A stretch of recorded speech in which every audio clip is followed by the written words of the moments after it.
Three of the tallest buildings in New York are right behind me on West 57th Street. Why are they all on one street? It's partially building technology that's emerged very recently, but also reasons going all the way back to 1811 and the original layout of the city grid in the Commissioner's Plan. I'm Nick Potts, I'm an architect, and today we're going to be doing a walking tour of Billionaires Row in Midtown Manhattan.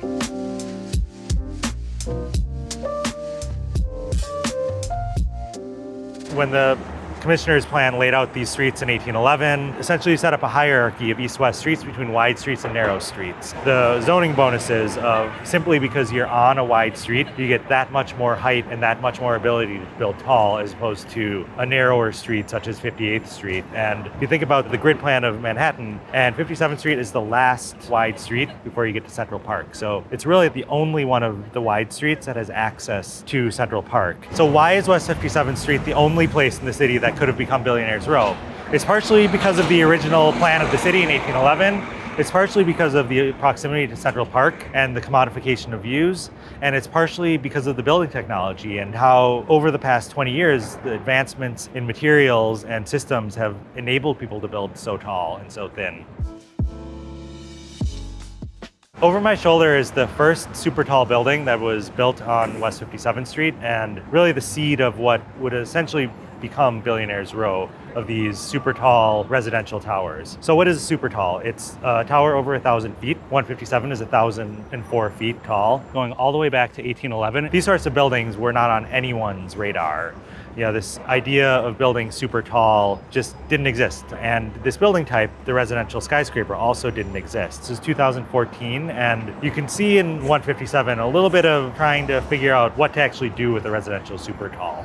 There wasn't a precedent for what a residential super tall building would be. So the architect, Tristen really relied on metaphor, and the idea of the building was a waterfall. And as you see with these towers, anytime there's a new building type, similarly to the Woolworth building or a department store, there's always a struggle to find the right language. And this is probably one of those first experiments about, do we embrace the tallness? Do we try to hide it behind a metaphor? Besides the metaphor, it's a fairly straightforward, what you would think of as a commercial building that is actually a residential tower. When this building was proposed, it was almost like a shock. The only thing that was this tall in this area was the Time Warner Center, which is on the park and was controversial in its own right. But 157 freaked people out, and the imagery was almost terrifying. There were these overhead views, and it looked so tall. And now that you look at it among the buildings that have grown up around it, it actually looks quite short. And just in the short amount of time between 2014 and where we are in 2023, you can see how much this area has changed and how much the building typology has matured.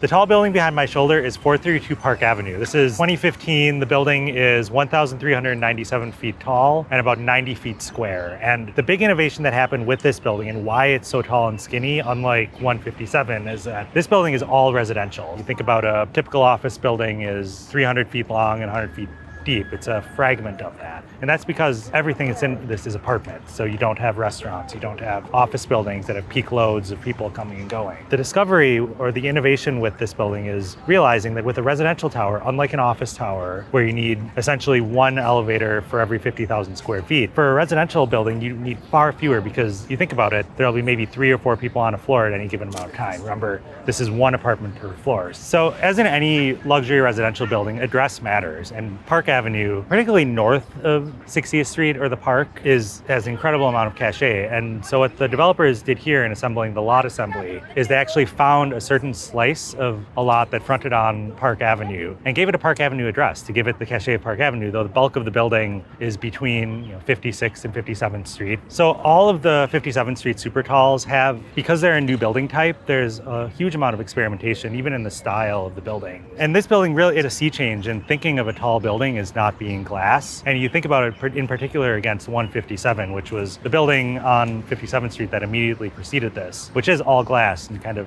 tethered to a metaphor. The architect on 432, Raphael Vignoli, decided to express this in a big exoskeleton grid. There isn't columns inside the building. What you see on the outside of the building is the structure. And the architects and structural engineers really brought back an older idea. Most skyscrapers have a curtain wall that does nothing, and then the columns and structure is all inboard. And with 432, the structure is the exterior, so there's not lost square footage. One other noticeable thing about 432 Park are the windbreaks periodically up the building. And this is another struggle structural implication of building any tall building is you have huge wind loads. If you create an open porous space up the building so the wind can move through, it drastically reduces the pressure of the building.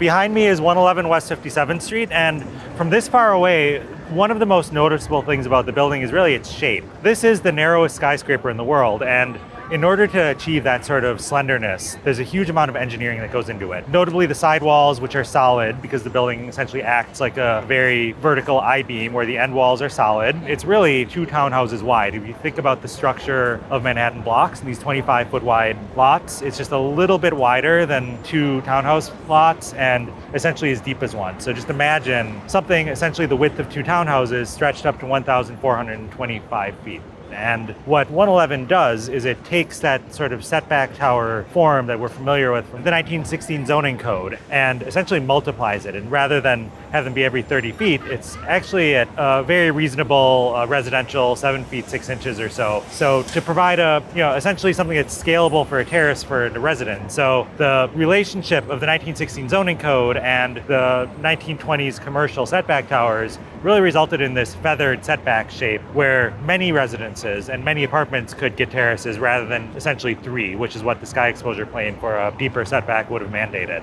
So this is a building that's really all about New York and trying to respond to both the city and the historical skyscrapers that existed before it, which were also experimental in their time, and also to the building that it's a part of. 111 West 57th Street is technically an addition to the 1925 Steinway and Sons building by Warren and Wetmore, who are the same architects as Grand Central Station. And the Steinway building is landmarked, which is something that the developer was supportive of. It actually rests within a courtyard of it, so it doesn't change the Steinway building, but it uses the air rights from a landmark building and transfers them over into the adjacent lot. All these buildings are very complex, 3-dimensional financial and zoning puzzles. So the fact that this is added onto the Steinway building kind of talks a little bit about some of the history of West 57th Street between its first era, when it was a mansion neighborhood that clustered around the Vanderbilt house, to its current state as a row of supertalls. In that in-between time, it was really a corridor that catered towards musicians, and Carnegie Hall is across the street, and that caused the clustering of people and companies that catered towards people who used and worked in Carnegie Hall to settle nearby. So Steinway and Sons built their headquarters across from Carnegie Hall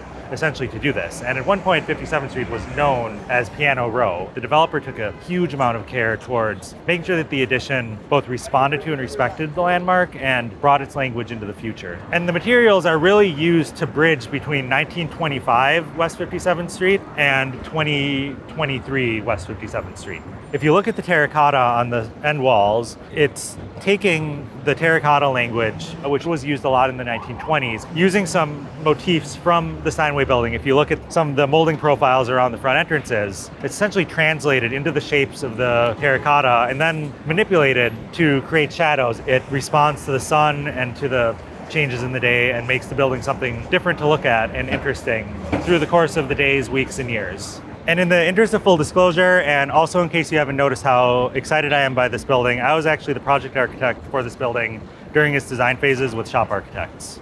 The setback terraces, 111 has several of these, but at the windbreak floors, it's really one of the only places that there's a terrace that's not accessible to building residents. And we even have a chance to get up into the top one of those windbreak floors right now.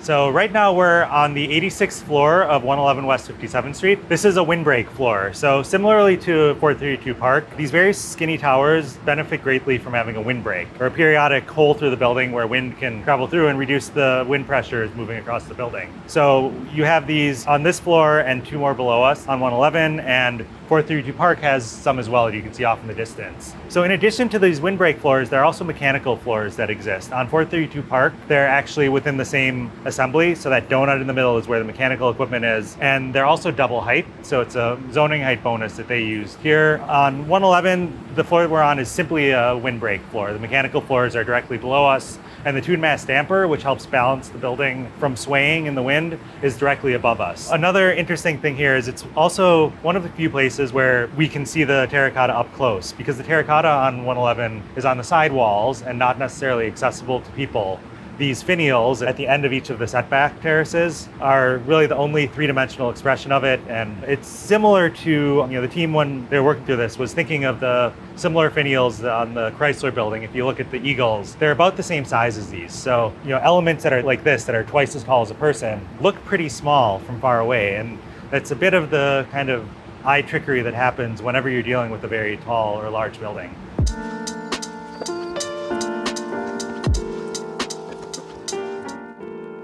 Right now we're outside of 35 West 57th Street, and this is the only survivor of West 57th Street's first residential phase, when it was anchored by the Vanderbilt mansion just at the end of this block at 5th Avenue and 57th Street, which was the largest house in the city at the time. And this building, which was actually built for W.K. Vanderbilt, his brother's daughter, as a wedding gift, were exactly the kind of people that were living here. It was people who were related to or wanted to be near the center of power and the biggest house in town. However, this didn't last long. The house was built in 1891. By 1898, it had become too hustling and bustling. This was kind of the dawn of Midtown, which is what it is now. Anything south of the park was noisy and commercial. And by 1898, the bride had moved further uptown. You can see in the ornamentation this kind of Beaux-Arts brownstone carving. This was a fairly impressive townhouse in its day, but you can see the scale of it looks almost like a toy next to the new buildings.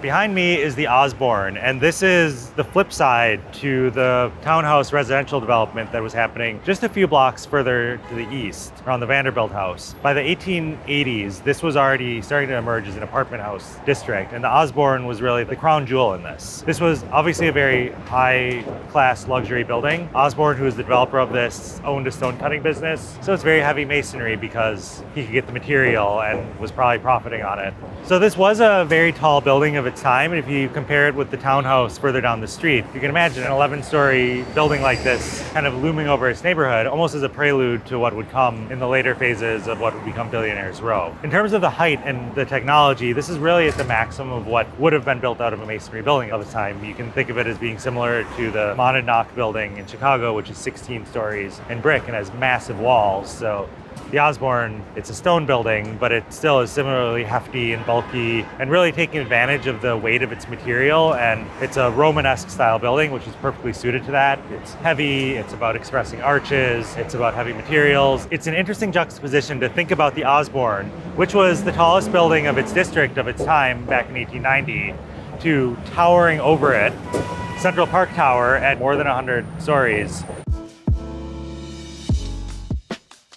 Above me is the tallest residential tower in the world, Central Park Tower. This is 1,550 feet, and similar to Steinway or 111 West 57th Street, it makes a creative use of a zoning bonus. You can see how it cantilevers out over another landmark building, the Art Students League immediately next door to it, both giving them air rights to build over the rights that could have been built over the Art Students League, but also crucially letting the building rotate so there's more frontage by going over the Art Students League to get a little bit more frontage facing the park, which is just on the other side of the building from us. Aside from that, this is probably the most conventional of the super tall buildings on 57th Street in terms of skyscraper design. You can see, like 157, it's a glass tower. It's wrapped with glass on all four sides, which gives views in a 360-degree direction from the building. The floor plates are larger than what you see on 111 and on 432 Park, because there is enough room with the Art Students League to project out a little bit and get a little few more apartments on each floor. So instead of something like 432 where there's 2 or 1 apartments per floor,